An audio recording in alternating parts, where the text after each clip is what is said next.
السلام علیکم ورحمت الله وبرکاتہ. څومره کتونکي لیدونکي دي، الله مو ټول ښاد او آباد ساته.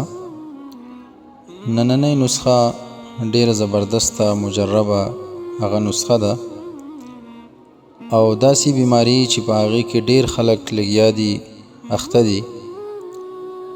د هسپتالونو نه علاجونه وکړل، ډاکټرانو ته قسمه هغه علاجونه تجویز کړل، هر یو ډاکټر یې وکته، هر ځای ته لاړل، خو څه فایده علاج نه ورکوي. او دا مرض چې کوم دی نو نن سبا ډیر زیات عام دی. دا مرض هغه د معدې بیماری ده.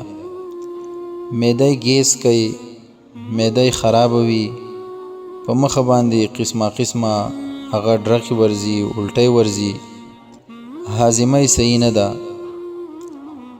او ګبراهټ وي، خوب وله د شپې نه ورځي د معدې د وجې نه، د خولې نه بدبویي ځي، هر وخت یې طبیعت خراب وي. د دې ټولو بیمارو دپاره ډیره یو مجربه، ډیره یو ښایسته زبردسته نسخه د معدې هغه ستاسو په خدمت کې زه پیش کومه.